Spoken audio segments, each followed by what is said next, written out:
party took power, China was mired in civil wars, dismembered by foreign aggression. Average life expectancy at that time, 41 years old. Today, it's the second largest economy in the world, an industrial powerhouse, and its people live in increasing prosperity. Pew Research polls Chinese public attitudes, and here are the numbers in recent years. Satisfaction with the direction of the country, 85%. Those who think they're better off than 5 years ago, 70%. Those who expect the future to be better, a whopping 82%.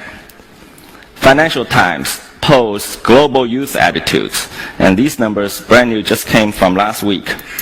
93% of China's Generation Y are optimistic about their country's future. Now, if this is not legitimacy, I'm not sure what is. In contrast, most electoral democracies around the world are suffering from dismal performance. I don't need to elaborate for this audience how dysfunctional it is from Washington to European capitals.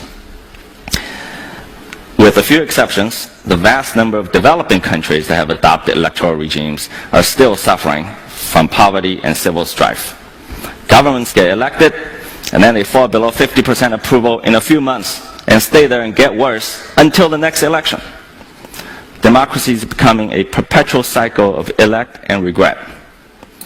At this rate, I'm afraid it is democracy, not China's one-party system, that is in danger of losing legitimacy. Now, I don't want to create the misimpression that China is hunky-dory on way to some kind of superpowerdom. The country faces enormous challenges. Social and economic problems that come with wrenching change like this are mind-boggling. Pollution is one, food safety, population issues. On the political front, the worst problem is corruption. Corruption is widespread and undermines the system and its moral legitimacy. But most analysts misdiagnose the disease. They say that corruption is a result of the one-party system, therefore in order to cure it, you have to do away with the entire system. But a more careful look will tell us otherwise. Transparency International ranks China between 70 and 80 in recent years among 170 countries, and it's been moving up. India, the largest democracy in the world, 94 and dropping. For the 100 or so countries that are ranked below China, more than half of them are electoral democracies. So if election is the panacea for corruption, how come these countries can't fix it? Now, I'm a venture capitalist. I make bets. It wouldn't be fair to end this talk without putting myself on the line and making some predictions. So here they are. In the next 10 years, China will surpass the US and become the largest economy in the world. Income per capita will be near the top of all developing countries. Corruption will be curbed, but not eliminated, and China will move up 10 to 20 notches to above 60 in TI ranking. Economic reform will accelerate, political reform will continue, and the one-party system will hold firm. We live in the dusk of an era. Meta-narratives that make universal claims failed us in the 20th century and are failing us in the 21st. Meta-narrative is the cancer that is killing democracy from the inside. I want to clarify something. I'm not here to make an indictment of democracy. On the contrary, I think democracy contributed to the rise of the West and the creation of the modern world. It is the universal claim that many Western elites are making about their political system, the hubris that is at the heart of the West's current ills.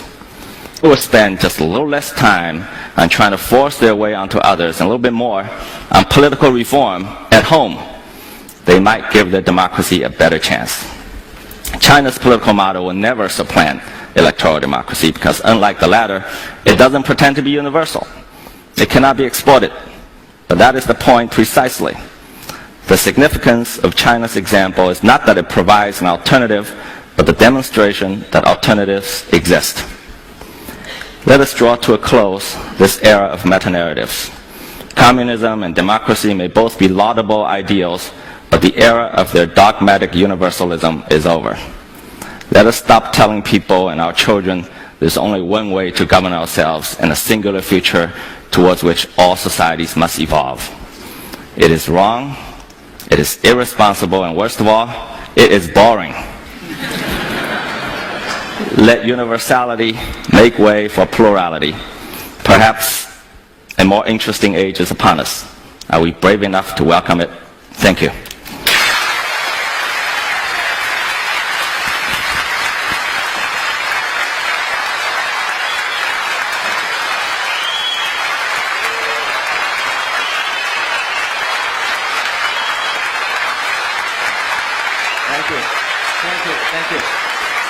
Thanks.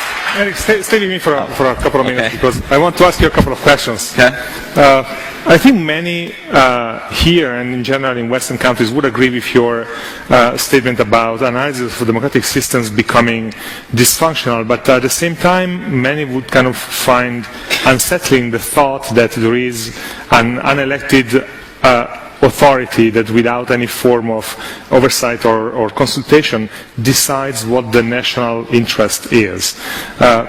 What is the mechanism in the Chinese model that allows people to say, actually, the national interest as you defined it is wrong? You know, Frank Fukuyama, the political scientist, called the Chinese system responsive authoritarianism. It's not exactly right, but I think it comes close. So I know this, the largest public opinion survey company in China. Okay, do you know who their biggest client is? The Chinese government. Not just from the central government, the city government, provincial government, to the most local neighborhood districts. They conduct surveys all the time. Are you happy with the garbage collection? Are you happy with the general direction of the country? So in China, there's a different kind of mechanism to be responsive to the demands and the thinking of the people. My point is, I think we should get unstuck from the thinking that there's only one political system, election, that could make it responsive. I'm not sure, actually, elections produce responsive government anymore in the world. One of the features... Many seem to agree. One of the features of a democratic system is a space for civil society to express itself. And you have shown figures about the support that the government and the authorities have in China, but then you just mentioned other elements like big challenges, and there are of course a lot of other data that go in a different direction. Tens of thousands of unrest and protests and environmental protests, etc. So you seem to suggest that the Chinese model doesn't have a space outside of the party for civil society to express itself. There's a vibrant civil society in China, whether it's the environment or what have you, but it's different. You wouldn't recognize it because by Western definition, a so-called civil society has to be separate or even in opposition to the political system. But that concept is alien for Chinese culture. For thousands of years, you have civil society, yet they are consistent and coherent and part of a political order. And I think it's a big cultural difference. Eric, thank you for sharing this with us. Thank you.